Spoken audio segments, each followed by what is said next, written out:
नमस्कार दोस्तों, कैसे हैं आप लोग। दोस्तों, अगर आप लोग मेरे चैनल पर नए हैं तो प्लीज़ लाइक कीजिए, सब्सक्राइब कीजिए और शेयर कीजिए।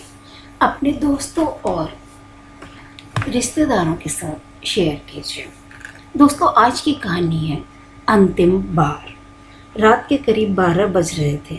सौम्या की आंखों में नींद का नामो निशान नहीं था। दरवाजे तक पहुंच सौम्या ने पलट कर देखा, अनुराग गहरी नींद में सो रहा था। वह दबे पांव दरवाजा खोलकर छत पे आ गई। पूरी छत पर एक गहरी खामोशी पसर रही थी। शीतल चांदनी बिखेरता चांद सिर के ऊपर आ गया। इन सब बातों से बेखबर सौम्या की नजरें उस हवेली नुमा सफ़ेद मकान पर टिकी हुई थी, जिसकी भव्यता पूरे शान से दमक रही थी।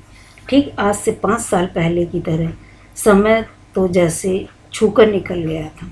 मकान के सभी कमरों की बत्तियां बुझ चुकी थीं। सिर्फ एक कमरे की खिड़की से रोशनी छन छन कर आ रही थी। कभी वह आदित्य का कमरा हुआ करता था।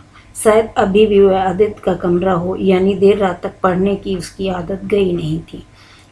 कलेजे में एक हुंक सी उठी थी। कई भूली बिसरी यादें ताज़ा होने लगी। कभी आदित्य अपनी बालकनी में और वह लोगों की नज़रें बचाकर इस छत पर खड़ा हो जाता। इस छत पर खड़ी सौम्या एक दूसरे की उपस्थिति के एहसास मात्र से घंटों गुजार देते थे। अचानक उसका दिल मचल उठा। काश एक बार फिर आदित्य बालकनी में आ खड़ा हो जाता, या वही पहले की तरह दबे पांव पीछे की सीढ़ियां चढ़ उसके कमरे में खिड़की से झांक पाती।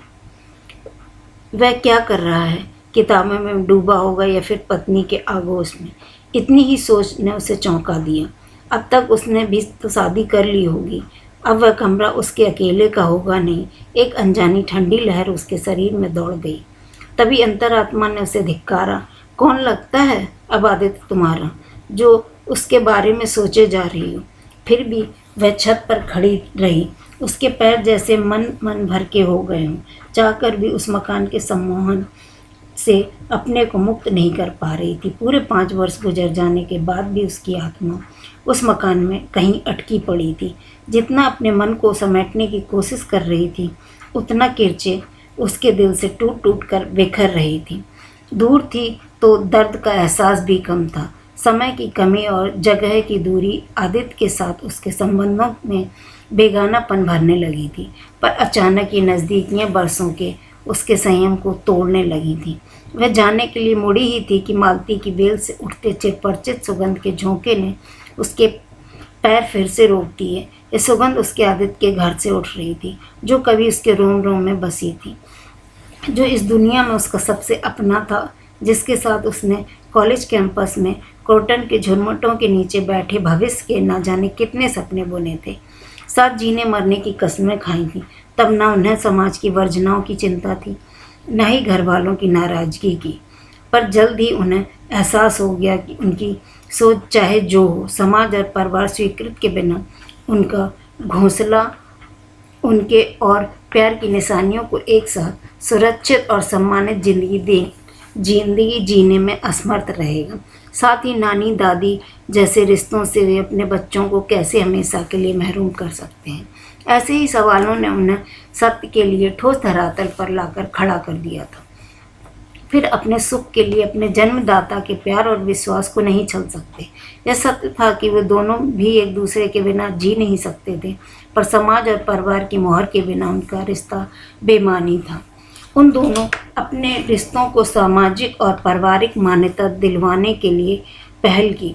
महीनों लग गए और जन्मदाताओं को मनाने में। फिर अनेक सामाजिक वर्जनाओं, जाति, धर्म, प्रतिष्ठा, धन संपत्ति और मान सम्मान जैसी उठती दीवारों ने दोनों को बुरी तरह सहमा दिया। पहली बार उन्हें समाज की वर्जनाओं की विकटता का एहसास हुआ, जो पल भर में किसी भी ऊंची उड़ान भरने वाले प्रेमी युगल के पार कतर भूमिसात कर सकने में सक्षम होते। सौम्या और आदित्य के फैसले उनके माता पिता के हाथों में आ गए थे।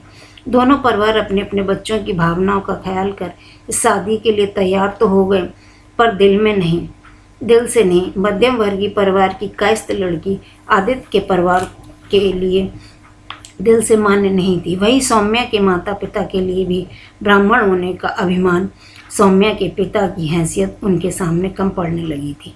बच्चों की भावनाओं का ख्याल कर जुटे ये लोग अपने बच्चों की भावनाओं की ही धज्जियां उड़ा रहे थे। बड़ों के बीच फंसा उन दोनों का प्यार दम तोड़ने लगा था। अपने जन्मदाताओं के मान सम्मान के लिए सब अब ये दोनों प्रेमी युगल भी जब तक आपस में उलझ पड़ते। एक दिन ऐसे ही किसी जोरदार झड़प के बाद सौम्या ने फैसला ले लिया कि वह अपने पापा के द्वारा पसंद किए हुए लड़के से शादी करेगी। फिर क्या था, आनन फानन में उसके पिता ने जो उसे कानपुर ले जाकर अनुराग के साथ ब्याह दिया था। अमेरिका में बसा अनुराग यहाँ की लड़कियों से शादी करने के लिए भारत आया था। शादी के बाद कुछ दिन बाद दोनों तक अपनी बुआ के पास रहकर सौम्या वहीं से अमेरिका चली गई।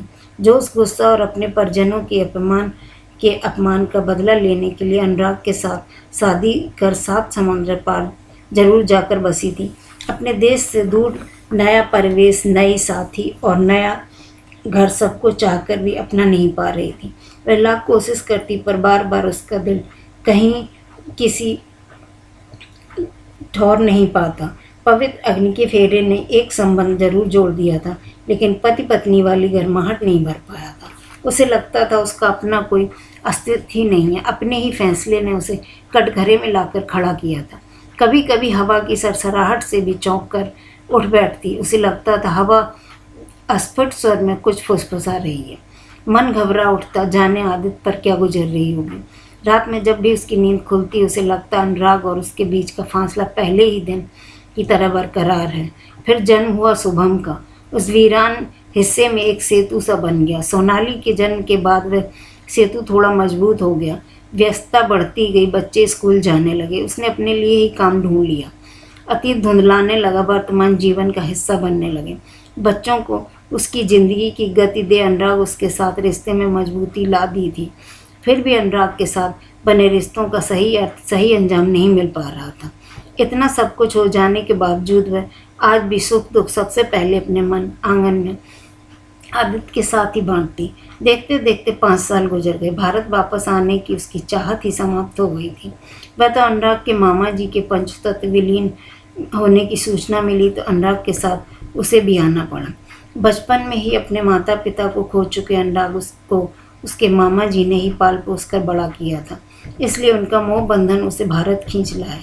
जाहिर सी बात थी, भारत आने के बाद उन लोगों को पटना तो आना ही था। सौम्या की माँ उसके बच्चों को तो देख तक नहीं पाई थी। क्या आदित्य को भी अपना अतीत याद आता होगा? काश उसे भी पता होता कि सौम्या बरसों बाद आज फिर से अपने पहले वाले स्थान पर खड़ी है। तभी उसे लगा कि वह कुछ ज़्यादा भावुक हो रही। अगर उसे पता भी होता तो क्या अंतर पड़ जाता। उसे आज भी याद है जब अंतिम बार वह मिला था, न जाने कैसे कैसे आपत्तिजनक शब्दों का प्रयोग किया था। सौम्या के पापा द्वारा कही गई एक छोटी सी बात को लेकर उसने कैसा हंगामा बरपाया था। मैं सिर्फ तुमसे शादी करने के लिए अपने पिता को अपमानित नहीं होने दे सकता। तुम्हारे पिताजी को बोलने का हमेशा से यही रवैया रहा है, अब और नहीं। दूर से ही तुम सबों को प्रणाम करता हूँ। नहीं करनी मुझे तुमसे शादी, चली जाओ मेरी ज़िंदगी से। सौम्या ने बहुत समझाने की कोशिश की थी, पर समझने के बदले उसने अपने कमरे में धक्का देकर बाहर निकाल लिया। आज कैसे भुला दे सौम्या उस चोट को जो उसके शरीर नहीं आत्मा पर लगी थी। आदित्य के उस दिन का व्यवहार आज भी उसकी समझ से बाहर है। हमेशा से शांत, सौम्य और संस्कारी आदित्य कैसे इतना उन्मादग्रस्त हो गया था कि वह वही आदित्य था जिसके लिए उसने अपना ही नहीं पूरे परिवार का सम्मान भी दांव पर लगा दिया था। फिर वह इतनी निष्प्रय और बेगाना कैसे हो गया? कभी कभी आदित्य उसे प्यार की फैनल लहरों में बहाकर दूर तक ले आया था और फिर अचानक ही उसे बीच मझधार में छोड़ गया। अचानक ही उसे होश आ गया, अगर कहीं अनुराग की नींद खुल गई तो उसे ढूंढता फिरेगा। वह तेजी से सीढ़ियाँ उतरती अपने कमरे में आ गई। अनुराग और बच्चे सो रहे थे, वह भी सोने की कोशिश करने लगी। रात के जाने किस पल में उसे नींद आ गई, पर सुबह की रोशनी फैलने के साथ उसकी नींद खुल गई। वह तैयार होकर नीचे उतरी तो सभी लोग गाढ़ी नींद में सो रहे थे। वह धीरे से दरवाज़ा खोलकर मंदिर चली गई। बचपन से ही वह विष्णु मंदिर उसके सुख दुख का हमेशा भागी रहा। मंदिर में माथा टेक कर वह मंदिर के प्रांगण में आ बैठी। बरसों बाद उस मंदिर में बैठी उसे काफ़ी शांति और सुकून का अनुभव हो रहा था। उसके मन का सारा दर्द, सारी पीड़ा हवा के ठंडे झोंके के साथ बह गए थे। वह देर तक पेड़ के नीचे बैठी रही। कुछ देर के बाद मंदिर में लोगों का आना जाना बढ़ने लगा। वह एक लंबी सांस के साथ उठ खड़ी हुई और अभी वह जाने के लिए मुड़ी ही थी कि बुरी तरह चौंक पड़ी। कहते हैं किसी को दिल से याद करो तो उससे अवश्य मुलाकात हो जाती है। सामने से आदित्य आ रहा था। उसके साथ एक औरत और एक छोटा बच्चा भी था। करीब आते ही उसे देख आदित्य भी बुरी तरह चौंक गया, लेकिन जल्द ही अपने को संभाल लिया। बहुत ही संयमित ढंग से उसने अपनी पत्नी और बेटे से उसे अपना सहपाठी कहकर परिचय कराया। एक सूल सा उसके कलेजे में उतर गया। अब वह उसकी सहपाठी मात्र है और कुछ नहीं। एक समय था जब वह आदित्य की सब कुछ थी, आज मात्र सहपाठी रह गई है। 5 वर्षों से जिस दर्द को झेल रही थी, क्या उस दर्द का बस इतना ही मूल्य था? आदित्य के चेहरे पर कई रंग आ जा रहे थे, पर जिस तड़प, चाहत और उसे खो देने का दर्द वह आदित्य की आंखों में देखना चाहती थी, वैसे दूर दूर तक नजर नहीं आया। हाँ, उसका नाम सुनते ही उसकी पत्नी को भेदती निगाहें उसके मन का एक्सरे जरूर लेने लगी थी। थोड़ी देर औपचारिक बातें करने के बाद वह मंदिर के मुख्य द्वार की ओर बढ़ गई। वह किंकर तब विमूढ़ खड़ी उसे जाते देखती रही। कैसे इतनी जल्दी अपनी पत्नी और बेटे के साथ तारतम्य में बैठाकर उसने सौम्या को अपनी जिंदगी से पूरी तरह निकाल फेंका, जो कभी उसके दिल की धड़कन हुआ करती थी। आदित्य अपने जीवन प्रवाह में सारी यादें भूलकर बहुत आगे निकल गया था, जबकि सौम्या आज तक उसे टूटे बिखरते रिश्तों को सीने से लगाए वहीं खड़ी थी, जहाँ से कभी वह आदित्य से अलग हुई थी। आदित्य इस सत्य को बहुत जल्द समझ गया था कि इस जीवन में लौटने से के सारे रास्ते बंद हो जाएं और तो आगे बढ़ने में ही भलाई है। और एक वह थी जो इस सत्य को समझकर भी उसे झुठलाती रही और अपने आप को कभी जीवन प्रवाह के साथ जोड़ नहीं पाई। शादी के बाद अनुराग उसे भरपूर प्यार और समर्पण मिला, पर उसका समर्पण हमेशा आधा अधूरा ही रहा। आज पहली बार उसे शिद्दत से अपनी गलती का एहसास हुआ। जिस दुर्भाग्यपूर्ण अतीत के लिए वह खुद जिम्मेदार थी, कहीं ना कहीं उसका खामियाजा अनुराग को भरना पड़ा। अब तक अपने को अतीत से जोड़े रहने के लिए उसका मन आत्मग्लानि से भर उठा। अब मंदिर में रुकना उसके लिए संभव नहीं था। वह लंबे लंबे डग भरती हुई घर लौट आई। घर पहुंचकर भी जैसे उसके सिर पर हथौड़े बरस रहे थे, फिर भी उसने अपने आप को संयत किया। रात में खाना खाने के बाद वह सोचकर देर तक बैठी माँ से ढेर सारी बातें करती रही। फिर जाने कब मुलाकात हो। देखते देखते रात के 12 बज गए। सुबह ही दिल्ली के लिए फ़्लाइट पकड़नी थी, इसलिए न चाहते हुए भी उसे सोने जाने के लिए उठना ही पड़ा। अनुराग और बच्चे पहले ही सोने चले गए थे। अपने कमरे की तरफ बढ़ी तो खुद ब खुद 5 सीढ़ियों की ओर मुड़ गए। शायद मन में अंतिम बार अपने अतीत में झांक लेने का मोह बंधन अभी भी बाकी था, लेकिन छत पर आते हुए बुरी तरह चौंक पड़ी। सामने बालकनी में कोई खड़ा था।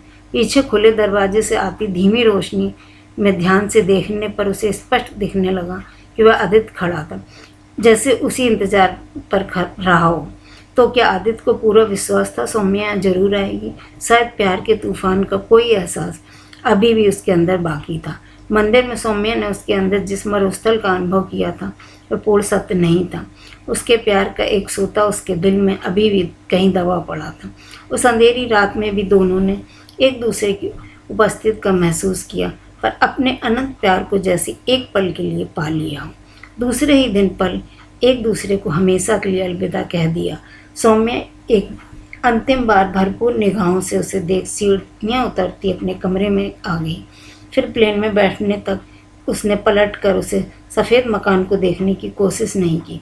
जिस रिश्ते का कोई नाम नहीं मिला, उस रिश्ते में चिपके रहने के बदले उसे अपने पूरे मन से रिश्ते को तिलांजलि दे दी।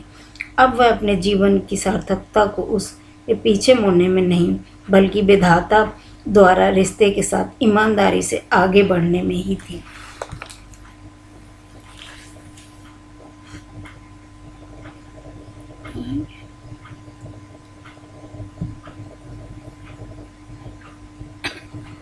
दोस्तों, आप लोगों को ये कहानी कैसी लगी? अगर आप लोगों को ये कहानी पसंद आई है तो प्लीज़ लाइक कीजिए, सब्सक्राइब कीजिए और सपोर्ट कीजिए। धन्यवाद।